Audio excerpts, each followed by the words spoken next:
When the GameFace Trion came out, there were a few issues. However, thanks to the community and GameFace, we have some really good parts to address some of these issues. Now, in today's video, we're gonna go over those parts and upgrades and show you how this thing turned out. So let's jump right into the video.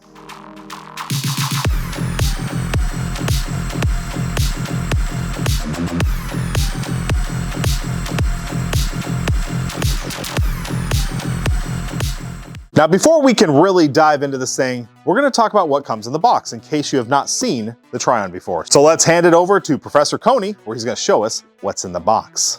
Here's the box in all of its wonderful glory. And open the cover, and you see we got the main components. It's pretty nice packaging. Here's the back of the box. We got our spring spacers and instructions on the bottom. We got our 15 GameFace starts. These instructions are interesting. It's more like instructions for like electronics, which is weird. Got some warranty information. So obviously we get the blaster, we get 2 barrel spacers, we get the screw-on muzzle piece, the front and rear sight, this really neat 15 round magazine.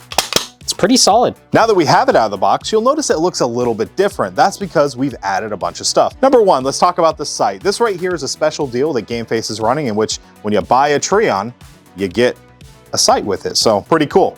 We're going to talk a little bit more about the quality of this sight in a bit, but first let's kind of go over the rest of the features. Up here, we have a scar barrel. Now this part right here came from GameFace. They actually allow you to download the files and print them if you have a 3D printer.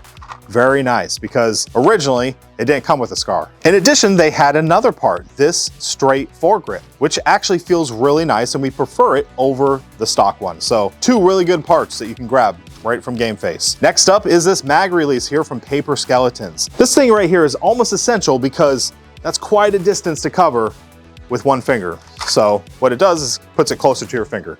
Pretty nice. Here we have a trigger shoe from Printables from the creator haphazardly named. I believe it's kind of essential also because it definitely gives a much better trigger feel. Back here we have some mil-spec furniture. We have a Magpul grip with a buffer tube stock. So yes, this is compatible with buffer tube stock, so that's pretty nice. Now, one part that we are still in the process of printing, and we'll probably add to this later, is a carry handle, and yes, it does have built-in sights. We found that these sights here are pretty much essential for getting good, consistent tags. And speaking of which, let's go over the performance. Now, this blaster has several options right out of the box because of its spring spacers. So let's go over to the chronograph and let's get some readings on the different spring spacer settings. Prime is super easy now. 113. Oh, I don't know about that one. 63, man. 111. 75. 99. So that's kind of interesting. We're all over the place on that one. All right, so we have 1 spring spacer in here. Let's get some chronograph readings. 141. 156. 148.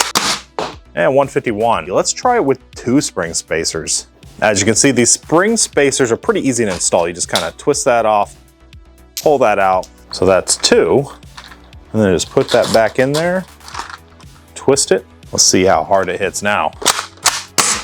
188, 193, 194, and 189. Me personally, I think the 1 spring spacer was the nicest because it was a moderate prime and pretty decent power. And since we're talking about spring spacers, we also have this part from Paper Skeletons in which it has a little holder that goes in here. Now, I believe our version of this Magpul grip is not compatible, but the concept is you slide it down in there and it holds your spring spacers in place so they're not bouncing all over the place. So pretty cool idea. So as you can see with the various options, I do need to note one thing. I found that you get better results if you take the scar off when using the lowest power setting, and that is with no spring spacers. So something about the scar, and it could be our print. I would like to get this printed in SLA. We might actually experiment with that. Another really nice feature is the magazine compatibility. And as you can see, this thing fits perfectly, has no issues, and the Tachi actually mag drops, which is a pretty cool feature. For all you Slamfire nuts out there, yes, this blaster has Slamfire. A little bit about myself, I've never been in a situation where I needed Slamfire and I don't typically use it, so take it for what it is, but I personally, not really a big fan of Slamfire. So with all that out of the way, it's time to talk about the pros and the cons of this blaster. The pros. The first pro, the overall build quality of this blaster is phenomenal. Secondly, if you need to swap springs out, if you're in between matches or maybe game types or whatnot, this spring swap is very easy. And to be honest, I don't know why it's not a standard these days. We've established that, you know, pulling it out, twisting, pulling off, and putting a new spring in is the way to go. And I'm happy to see that in this platform. Another pro that we mentioned earlier is the mag compatibility. There's so many times when we get blasters and they're just kind of finicky with all the different magazine types. The Trion, however, it's great. So keep in mind the gravity drop is best performed with the Tachis, but it can be done with the Coda, but you gotta give it a little slap. I do have one last thing I wanna say as far as the pros, and that is just the overall compatibility with, you know, buffer tube stuff, the pistol grip compatibility with, it just opens up a lot of options, which is really nice. Plus you got generous amounts of Picatinny. Up here, when you remove this, there's Picatinny there. So many things, so much furniture options you can outfit with this, which I really appreciate. Now for the cons. These are the things that maybe aren't the best. Now, number one, and just to be fair, this could be a lemon for ours, and maybe this isn't a representation of all of the Trions out there, but our barrel had some scratches in it, and I can usually overlook the dings and the scratches in the barrel. What we saw in there was kind of a slight burn. I don't know, it just seemed like a quality control issue, worth noting. Secondly, we had a lot of frustration with this screw inside here. So the other pistol grip is held in from the side, but they offer you a bottom part to thread into. There were no threads. It's almost like they wanted you to make your own threads into the plastic. So we just didn't really have a good screw for it. It took us quite a while to find the right screw in there. And then finally, an issue we were also having with this one. So sometimes when you prime this blaster and you're trying to do slam fire, it actually locks up. And this happened to us quite a few times. It feels weird doing it, but you really got to slam it forward to really engage it, and then you can fire and whatnot. But just had a little tendency to lock up. So I don't know what that's all about, but it's worth noting. Now, the nice thing about this design is if you do have issues with jamming, or, you know, maybe it's locked forward, there's a little lever here in which you can pull the slide back. Hey, look, it did it.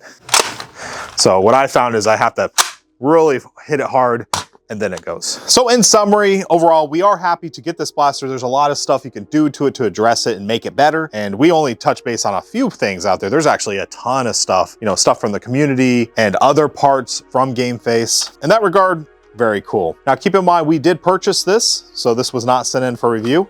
They actually had the deal with the site, which we said earlier, and that's what led us to purchase this. The site, however, is not the best quality it should be, in our opinion. Overall, this is an $80 blaster with a free site. Typically, a site like this is, you know, anywhere from $30 to $60, depending on its quality. I don't know what I would price this at, though. Seems a little cheap. We've actually found better options at Walmart. So if the site is a selling point to you, just keep in mind it might let you down.